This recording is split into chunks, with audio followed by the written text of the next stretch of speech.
मैंने दो कविताएं इसमें से चुनी थी और देखें किफ़ायत का कैसा ये नमूना है कि पहली है जन्मदिन हर्ष, पहली पंक्ति हर्ष सुकून से बीता एक वर्ष, विषाद एक और साल दे गया अपनी याद, मलाल हाथ से फिसल गया एक और साल, जोड़ और घटा दोनों। ये बहुत जन्मदिन पे कई लोगों ने लिखी है कविताएं, और एक बड़ी मार्मिक कविता मुझे लगी दिन, और मतलब वो सत्सई के दोहों के बारे में जो कहते हैं कि देखन में छोटे लगे भाव करे गंभीर, ये बड़ी छोटी कविताएं जो लिखती है वो असर काफ़ी गहरा कर जाती हैं। और मेरे ख्याल से हम में से तकरीबन सारे ही लोग अगर दिल पे हाथ रख के देखें तो हम सब की कविता सुरेश ने लिखी है, वो बड़ी छोटी सी बड़ी प्यारी सी, असंख्य दृश्यों से एक बिंदु, असंख्य दृश्यों में से एक बिंदु उभरा, घुटनों पर कोहनियाँ टिकाए, घुटनों पर कोहनियाँ टिकाए, हथेलियों के बीच टिकता है। इतनी मार्मिक बड़ी छोटी सी प्यारी सी कविता थी। मैं सुरेश से आग्रह करूंगा कि गांव 2 जो आपने कही, गांव जो इससे पहले वाली एक का हमें थोड़ा आनंद दे, क्योंकि वो चित्रण जो है, जो आपने कहा ना पेंटिंग जैसा, तो एक चित्रण की कला जब कवि को आती है तो उसका अपना एक अलग असर होता है। ये जो योजना इन्होंने पढ़ी और एक ब्यूरोक्रेसी में होने के बावजूद जो इन्होंने लिखा, उससे कहीं पे शक हो जाता है कि ये कौन से राजनीतिक रुझान की ओर जा रहे हैं, लेकिन उस वैसी सारी आशंकाओं को या मेरे लिए कहें तो चिंताओं को उसके प्रति साजिश ने थोड़ा आश्वस्त कर दिया। इसलिए मैं सुरेश से पहला निवेदन करूंगा कि साजिश पढ़ें फिर गांव पढ़ें। और आपने जैसा गज़ल के बारे में कहा, मैं अभी भी सुरेश से यही सलाह दूंगा सुरेश को कि दोहों में बढ़ जाए, क्योंकि यहाँ हिंदी में बात बहुत आगे बढ़ी और ये बहुत अच्छे दोहे भी रच सकते हैं। जैसा कि वाजपेयी साहब ने कहा, ये गजलनुमा कविता है।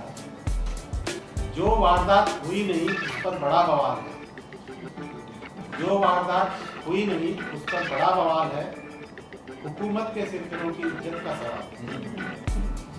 हवा और पानी ने मिलकर मिटाए हैं सबूत, हवा और पानी ने मिलकर मिटाए हैं सबूत, आसमान भी साजिश में शामिल ऐसा ख्याल। तफ्तीश जारी है मगर कोई सुराग नहीं मिलता, तफ्तीश जारी है मगर कोई सुराग नहीं मिलता, मुसीबत में फंसे हुक्मरानों का बुरा हाल। और अंतिम पंक्तियां हैं, आज के दौर में आदमी की फितरत तो देखिए, आज के दौर में आदमी की फितरत तो देखिए, सत्ता के बाहर बागी और सत्ता में रहकर मैं कुछ नहीं बोलूंगा, मैं अब गांव की ओर चलें। दूसरी कविता जिसका आदेश हुआ है गांव, नंबर पहली कविता है। गांव पर 2 कविताएं, गांव 1। आहिस्ता आहिस्ता धीरे धीरे दूर तक नजर जाती है, आहिस्ता आहिस्ता धीरे धीरे दूर तक नजर जाती है, हौले हौले बड़ी देर में एक परछाई नजर आती है। इस तरह इत्मीनान से बिना परेशान हुए एक शाम गुजर जाती है। सचमुच अब समझ आया क्यों शहर की भागदौड़ से मुझे गांव खींचता।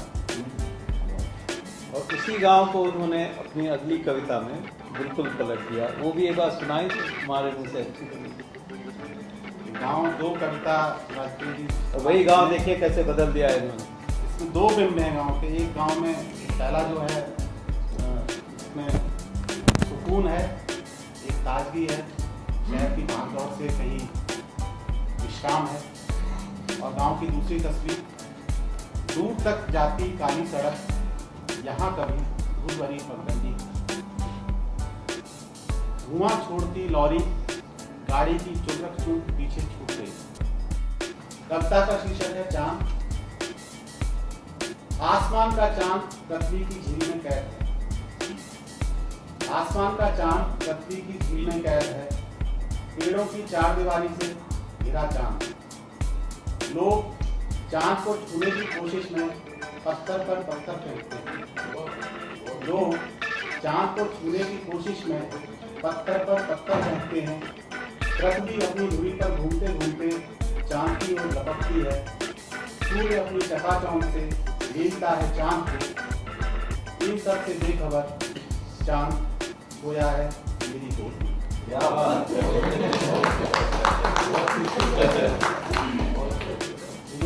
15 सेकंड की वो है। नयन, अधर, कपूर, ग्रीवा, शरीर, दृष्टि, स्मित, चुंबन, श्वास, आलिंगन, शब्द, कंपन, थरथराहट, उत्सुकता, भय, आहट, संध्या, रात, अनसुनी सी बात, हाँ और ना। मेरे शब्दकोश में इन सब की व्याख्या कर हुई। एक गीत है जो सिर्फ तेरे होठों पर बजता है। एक चमक है जो सिर्फ तेरी आंखों में दिखती है। एक खुशबू है जो सिर्फ तेरे शरीर से महकती है। एक आवाज है जो सिर्फ तेरे मौन से निकलती है। एक आग है जो सिर्फ तेरे भीतर राख बनती है। सुन, धीरे धीरे तू खत्म होती जा रही है। कविता का शीर्षक है मसूरी एक दिन, पृष्ठ 24। मसूरी का एक दिन। बादलों के साथ चलते चलते बादलों के साथ खेले हैं। दूर तक फैली देवदार के वृक्षों की पंक्तियां, वनस्पतियों को धोती बारिश की बूंदें। हरितिमा के जंगल में घुमावदार रास्तों से गुजरते हुए महसूस किया हवा के ठंडेपन। पहाड़ की चोटी से दिखते माचिस की डिबिया जैसे घर, चींटियों की तरह रेंगते लोग। एक पूरा दिन बादलों, हवाओं, बारिश, जंगल के साथ जिया हमने। मसूरी के 2 दिन में शाम को जो मुझे महसूस हुआ, जब शाम को मसूरी कैसी दिखती है और फिर रात को कैसी दिखती है। पहला दिन है शाम का। पहाड़ों को घेरते दूधिया बादल, पहाड़ों को घेरते दूधिया बादल, जैसे किसी सुगढ़ गृहिणी ने खोलकर सर्फ बाल्टी में उलट दिया। दूसरा बिंदु है रात का। रात में जो मसूरी में जो लोग वहाँ गए हैं, तो आप देखेंगे कि अलग अलग तरह की वहाँ पे जो लाइटिंग है, रात को रोशनी जो है वो दिखाई देती है। तो उसी पर ये बिंदु है। भोले भाले बच्चों ने दीपों की पंक्ति जल्दबाजी में रख दी बेतरतीब।